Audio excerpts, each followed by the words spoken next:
Albert Suarez was, without a doubt, the Orioles' best starting pitcher in the month of August, but you quite simply can't predict ball. And he started his September with a clunker as the Orioles lost to the White Sox and failed to sweep the series.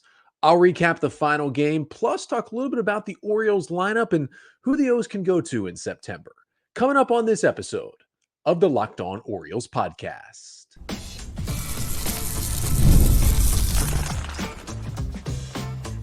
You are Locked On Orioles, your daily Baltimore Orioles podcast. Part of the Locked On Podcast Network, your team every day. Hey there, Orioles fans. Today is Thursday, September 5th, 2024, and welcome back into the Locked On Orioles podcast, part of the Locked On Podcast Network, your team every day. As always, I'm your host, Connor Newcomb. And coming up on today's episode, we are going to recap the Orioles' kind of blowout loss to the Chicago White Sox on Wednesday night as they were unable to complete the sweep over the worst team in baseball. I get to the 5 things you need to know from that one, including a real bad start from Albert Suarez, some history for Gunnar Henderson, but not an amazing day for the rest of the Orioles lineup. Speaking of that Orioles lineup, though, we will break down a little bit all 14 hitters on the roster right now. I usually do my bullpen trust power rankings. How about the hitter trust power rankings? Which O's hitters can we really trust in the big moments here in September? I'll get to that coming up on this episode of the Locked On Orioles podcast, which is brought to you by Prize Picks, the easiest and most exciting way to play daily fantasy sports. Go to prizepicks.com/lockedonmlb and use code all lowercase lockedonmlb to win $50 instantly when you play $5. You don't even need to win to receive the $50 bonus. That's at Prize Picks. Run your game. So we start with what is definitely a disappointing loss. Final score from Wednesday night in Baltimore is the Chicago White Sox 8 and the Orioles 1 as the O's had a chance to complete the sweep over the worst team in baseball, coming in on a 12-game losing streak, but unfortunately the O's just did not have it on Wednesday night. The O's still take 2 of 3. They're 81-60 on the year. They've won back-to-back series. And as I record here on Wednesday night, we do not have a final from Rangers and Yankees, but got to shout out Wyatt Langford for his walk-off grand slam to beat the Yankees on Tuesday night.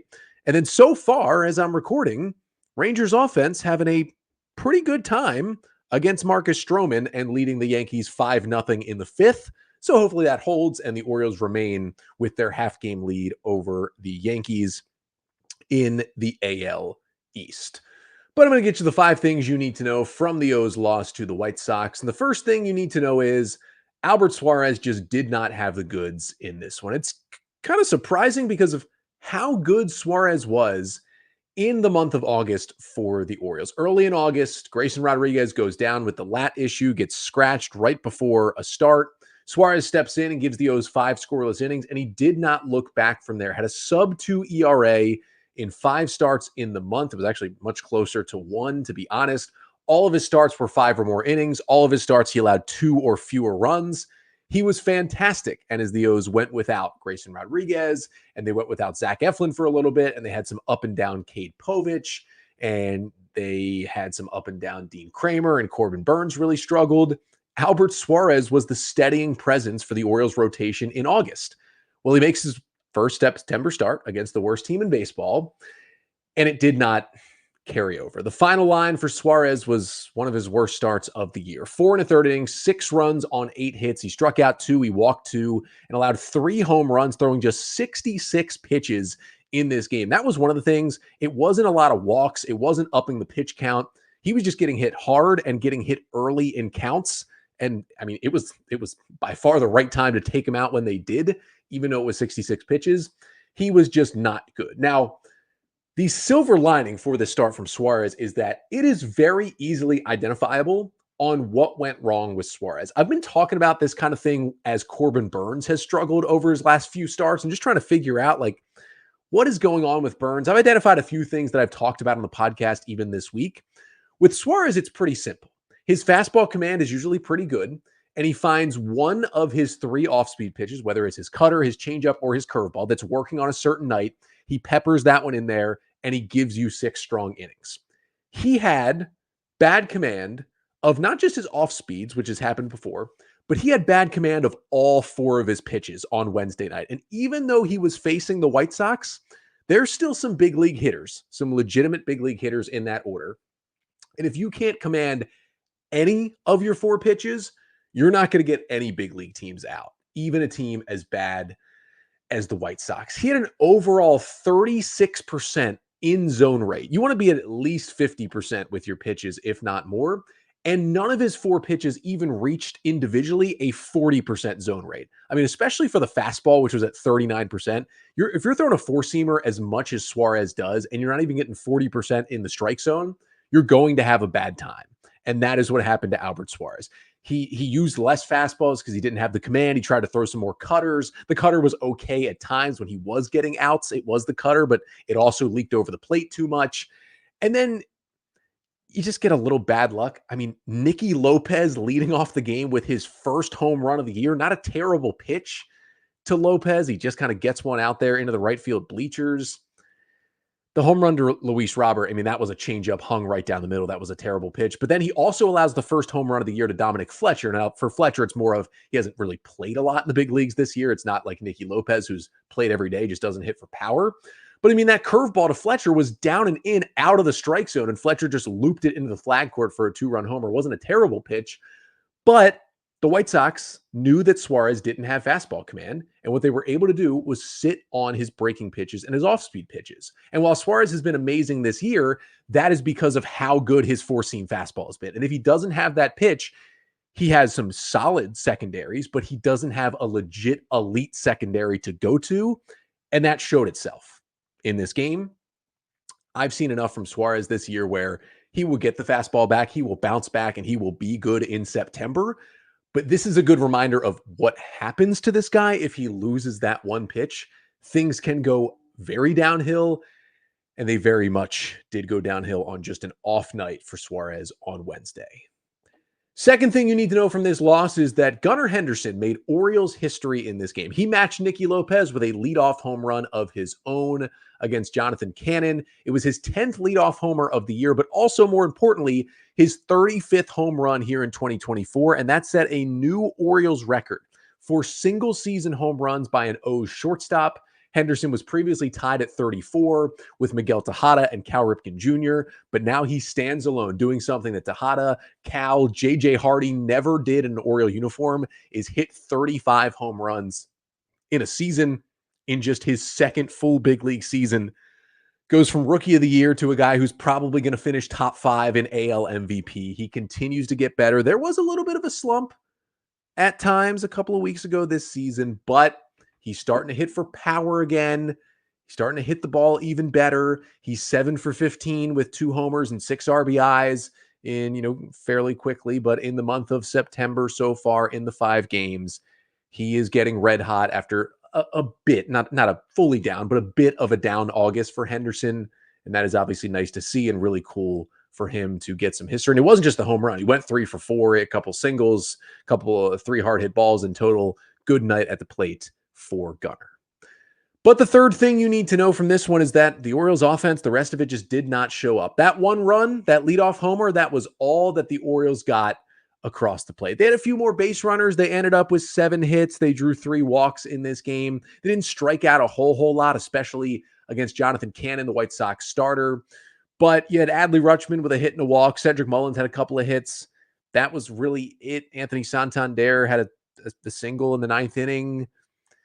You're not getting much offensively from this team on this night. You do have to give some credit to Jonathan Cannon, who, really besides Garrett Crochet, has been the one serviceable starting pitcher who's shown some promise for the White Sox this year. And he's had a very roller coaster rookie season, but Cannon's had some great starts. He's had a handful of starts that have been way better than even the 5 2/3 of 1-run ball that we saw him throw on Wednesday night. So he's got the goods, and I think Cannon will one day be a really solid starter in this White Sox rotation. So he has the stuff to do what he did, but they were struck out 4 times against him. They put the ball in play, just kind of not really squaring the ball up and taking their best swings possible. And again, even against the White Sox, they've got some players like Jonathan Cannon, their starter, is a player who deserves to be in the big leagues right now. You could argue that the last 2 starters, the last 2 nights in Chris Flexen and Nick Nastrini, maybe don't deserve to be in a big league rotation. Cannon at least is a guy that does. and he showed a little bit of that on Wednesday night. Now,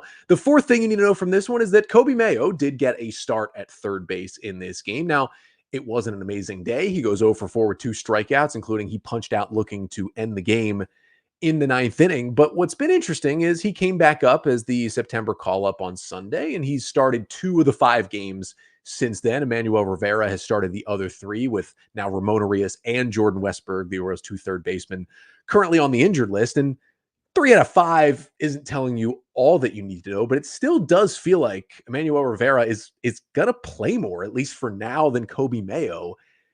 Mayo, I mean, it's very obvious he has the much higher ceiling in terms of his offensive prowess, but he still hasn't gotten quite into a groove. Rivera has hit a little bit since joining the Orioles, and Rivera is a really, really good defensive third baseman, and Coby Mayo is just not that at this point. And I think that's going to give Rivera the edge. Now, Mayo's still going to get his starts. The O's might throw a Nick Maton in there every so often, who did get his first Oriole at bat and struck out as a pinch hitter in the ninth inning in this one. So they have some options to go to. It's nice to see Mayo get a start. I would like to see him playing more and getting his chances, but if he's not going to hit and Rivera's going to hit a little bit and play much better defense, you can see why Hyde would go to Rivera just a little bit more here.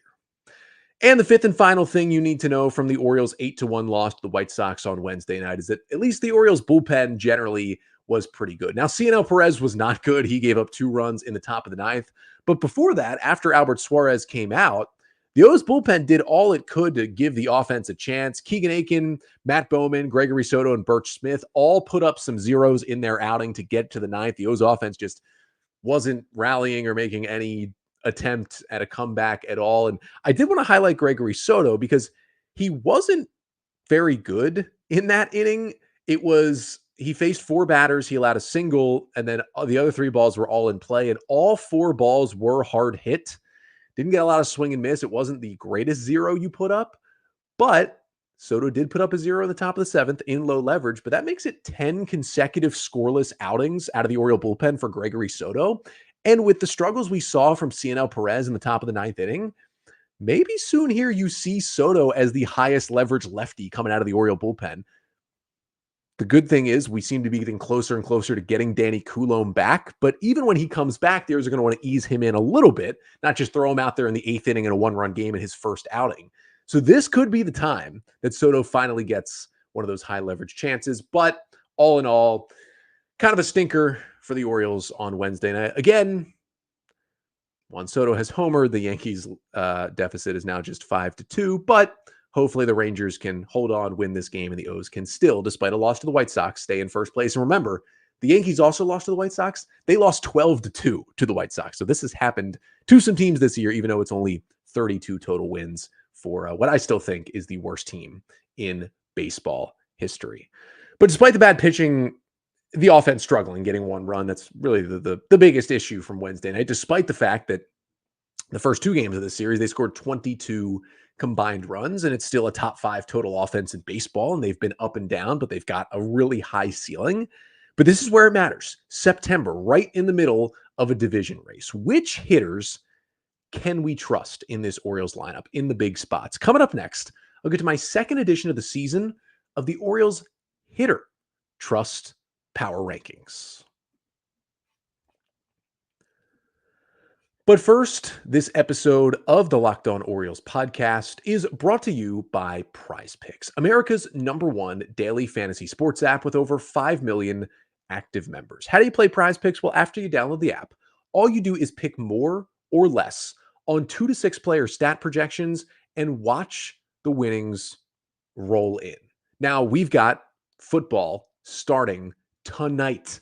Ravens and Chiefs on the board. And you can go into the Prize Picks app and you can look at Lamar Jackson, more or less, for passing yards. You can look at Derrick Henley, more or less for rushing yards. You can look at Mark Andrews, more or less, for receiving yards. If you get all those picks right, you can win some cash, win up to, 10, 100 times your money at times. So download the Prize Picks app today and use code LOCKEDONMLB and get a $50 instantly when you play $5. That's code LOCKEDONMLB on Prize Picks to get $50 instantly when you play $5. You don't even need to win to receive the $50 bonus. It is guaranteed. And that's at Prize Picks, Run your game.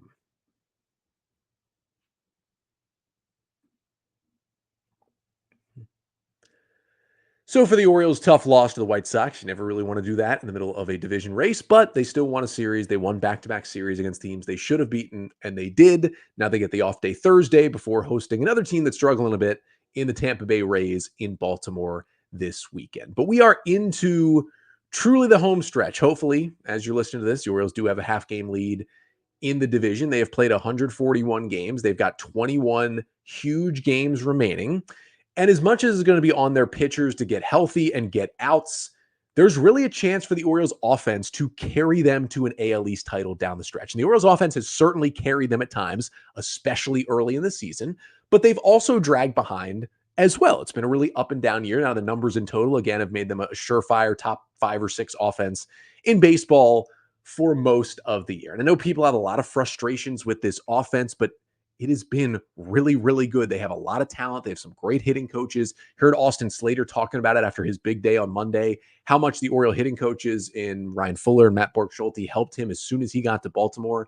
They've got a plan. They stick to their plan. At the end of the day, overall, it has worked for this Orioles team. That's why they can put up 9 and 13 runs in back-to-back days. But the question is, the moments are going to get bigger. The moments are going to get tighter. You're going to have some big, big spots. The margins are going to be very small to win this division. So the question I want to answer is, which Orioles hitters right now, as I chat on the night of September 4th, which Orioles hitters can you trust? Every couple of weeks, I do my bullpen trust power rankings for the Orioles, putting pitchers into 3 categories: trust, maybe trust, and don't trust right now. I'm going to do the same for the hitters for the second time this year. Trust means if they come up in a big spot, I'm feeling at least solid about them being able to come through and do something to help the team win. Maybe trust is, okay, sometimes I feel okay, sometimes maybe not if they're in that spot. Don't trust is, please pinch hit for this person. And if not, I do not feel like they're going to get a big hit in a big spot at any given time. So let's start with the trust category. I've got 5 of the 14 Orioles hitters. And again, I'm only doing players on the current roster. So this isn't going to include Jordan Westberg or Heston Kjerstad or Ryan Mountcastle because they are all on the injured list. And I've got 5 guys in the trust category. Number 1 is Gunnar Henderson. The stats I'm going to talk about are entering play Wednesday, so they do not include Wednesday's game where Gunnar did homer again, but he's got a 153 WRC plus on the season. Remember, WRC plus is a weighted stat where 100 is league average that kind of combines everything you can do as a hitter. Do you walk? Do you hit for average? Do you hit for power? It's park adjusted. It's really my favorite stat to compare hitters to others. 153, it means you're 53% better than league average as a hitter. For Gunnar, August was his worst month, and he still was above average at the plate. Now he's on a 5-game hitting streak. He's got 6 RBIs in his last 4 games. He's hitting home runs again. He's going to be a top 5 MVP finisher. I'm certainly trusting Gunnar in the big moments for the O's. Also have Ryan O'Hearn in the trust category. 123 WRC plus for O'Hearn on the season. Similar to Gunnar, August was his worst month. He was right about league average as a hitter in August after being much better in the first 4 months of the season. But his walk rate keeps going up and his hard hit rate is holding steady. He's still not really striking out much. He's putting the ball in play. He's still hitting the ball hard, not as hard as he was last year, but still making really solid contact. And he's such a smart hitter that, he went a month without a homer until he went deep in LA last week. The power is going to return. That swing is so good. And even if he's more a singles and doubles hitter, that's totally fine because he doesn't strike out. He walks, he puts the ball in play. And the fact that his swing is looking good and his approach is looking good, he is poised to go on a run. I think he's someone who could go on a real heater for the Orioles in September. Next up in trust is Anthony Santander. We know how great he was in the middle of the season. He's got 39 homers. That's 3rd in Major League Baseball. His K rate did spike in August, but so did his walk rate. It was kind of a weird month for him, but there's really been no difference in production between the left and the right side for Santander as a switch hitter. And he's the number 1 guy to do damage in this lineup, the home run leader, the RBI leader. He is the guy you're looking to do damage in the big spots. He's had the biggest swing of this Orioles season, the go-ahead grand slam against the Astros. Truly am trusting him in the big spots as well. And then 2 guys that I thought about a little bit, maybe not putting into this category, but I ended up doing it. The first one is Austin Slater. You cannot deny what Austin Slater has done in an Oriole uniform. 146 WRC plus. It looked like he was mostly going to play against lefties, and then he got big hits against righties on Monday. Not only does he play good defense, but he gives you a steady at bat every time he's up there. I just really like watching him hit. This seemed to be a really good depth find for this Orioles team. Great pickup by Mike Elias at the deadline. Got Austin Slater for nothing from the Reds. He comes in and he has helped this team immensely. If he comes up in a big spot, I don't know about you all, and you can let me know in the comments section. Again, make sure to like, comment, and subscribe to the Locked On Orioles YouTube page. But I kind of trust Austin Slater if he's in a big spot right now. I like how he's swinging the bat. And I really teetered. This guy, I was completely on the fence about. I started in maybe trust, then I trust and maybe trust. And finally, right before recording, I just went into trust. It's Eloy Jimenez. Now, he did fly out in his one pinch hit appearance in a big spot in the 6th inning on Wednesday, but it's a 112 WRC plus since joining the Orioles. He's bringing all the fun, all the smiles. Daniel Allentuck had a great feature story about Eloy in the Baltimore Banner on Wednesday. Make sure to go and read that one, just about how he's changed himself and the infusion he's brought into the Orioles clubhouse. But he's still producing those really good hard hit rates. And the Orioles, they're raising his launch angle. That was the one big issue with Jimenez, besides the injuries, is that he just hit the ball on the ground too much. In July, 4-degree launch angle. In August, 6-degree launch angle. In September, 10-degree launch angle. It's coming on up where that hard hit rate and that power can play more and more. He just hit his first homer over the weekend with the Orioles. I don't know. I feel okay to just barely get Eloy into the trust category. But we got 9 more hitters to talk about. Some of them are in maybe trust right now. Some of them are in don't trust. I'll tell you how I split it to finish off the pod coming up next. But first, this episode of the Locked On Orioles podcast is also brought to you by Ibotta. Sandals, sunscreen, snacks for the kids. What do these have in common? You're probably buying a ton again this summer, but don't stress about the cost. Use Ibotta and get cash back on all of your purchases when you stock up on all of your summer essentials. Ibotta is a free app that lets you earn cash back every time you shop. Earn on hundreds of items from groceries to beauty supplies, even toys. So you can make sure you're beating inflation no matter what you're purchasing. And the average Ibotta user earns $256 per year. You can do a lot with $256. They've got over 2,000 brands at over 1,000 retailers, Lowe's, Macy's, Sephora, Best Buy, whatever it is. Ibotta's probably got it. It's got 50 million users as well, earning cash back every time they shop. And right now, Ibotta is offering our listeners $5 just for trying Ibotta by using the code LOCKEDONMLB when you register. Just go to the App Store or Google Play and download the free Ibotta app to start earning cash back and use code LOCKEDONMLB. That's IBOTTA in the Google Play or App Store and use code LOCKEDONMLB.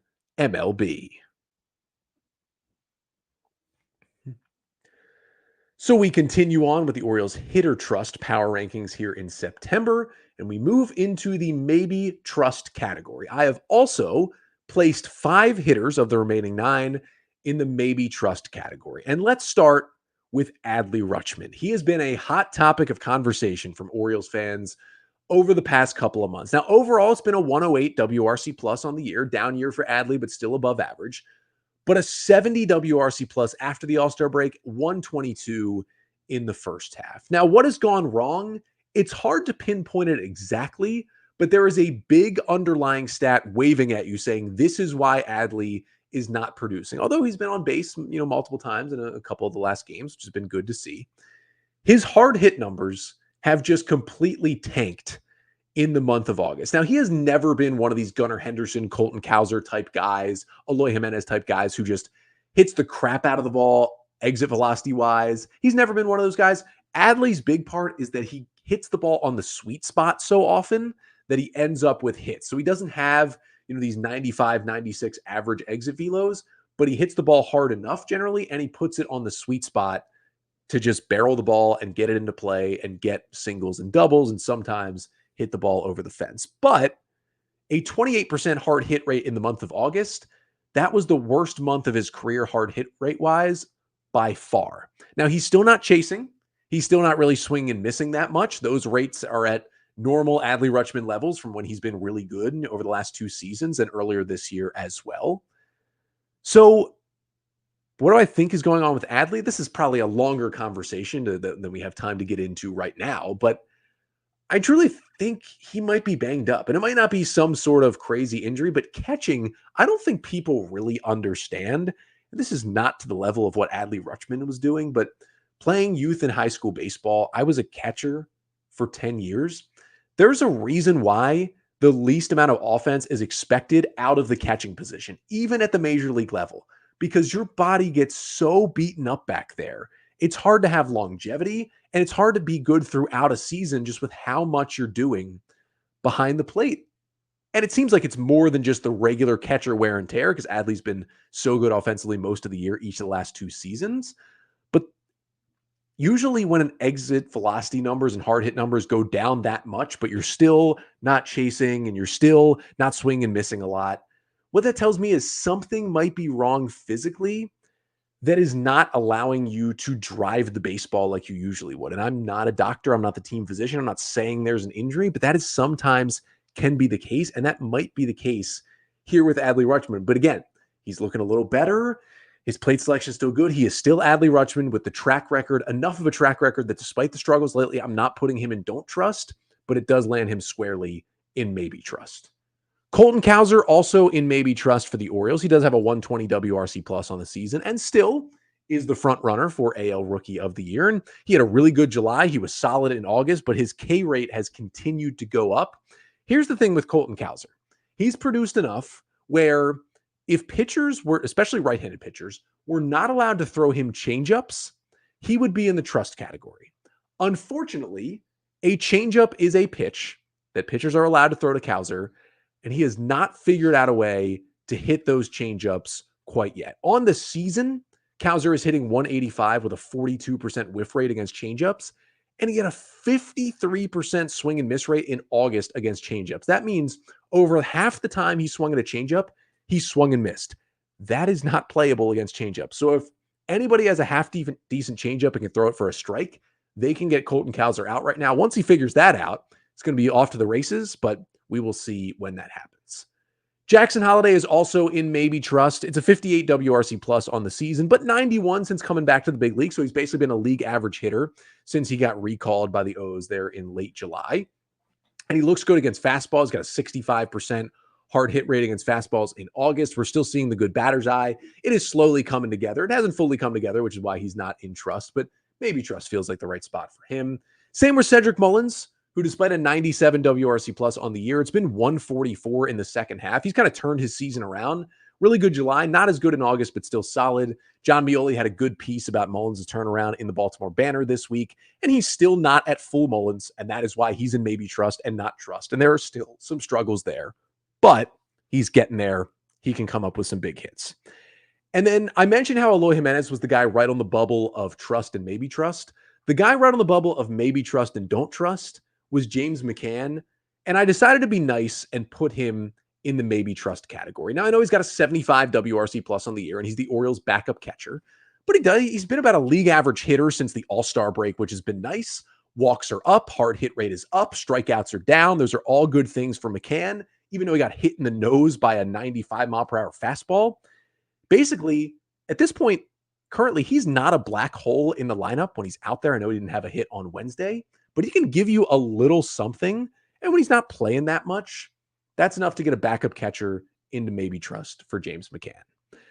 Then there are 4 players in don't trust. One is Emmanuel Rivera. I almost put him in maybe trust because he does have a 135 WRC plus with the Orioles, but it's only 4 hits. It's like 20 at-bats. He's been okay so far. I got to see more. Kobe Mayo, similar thing. He's gotten a couple of hits, but you just need to see more before you trust him in the big spots. And then there are the 2 guys where we basically haven't seen it at all. Livan Soto still does not have a plate appearance with the Orioles, so he's in the don't trust. And then Nick Maton had his first Orioles plate appearance on Wednesday night. Because of that, he is still as well in the don't trust category. But that'll do it for the hitter trust power rankings. Let me know in the comments here. What did I rank right? What did I rank wrong? How would you separate the Orioles' current 14 hitters into trust, maybe trust, and don't trust in the big moments that the O's are certainly going to see in this division race down the stretch in September? But that'll do it for today's episode. I want to congratulate, as I just got the notification here, the Chicago Cubs. Shota Imanaga, Nate Pearson, and Porter Hodge combined for a no-hitter, the 18th no-hitter in Chicago Cubs history.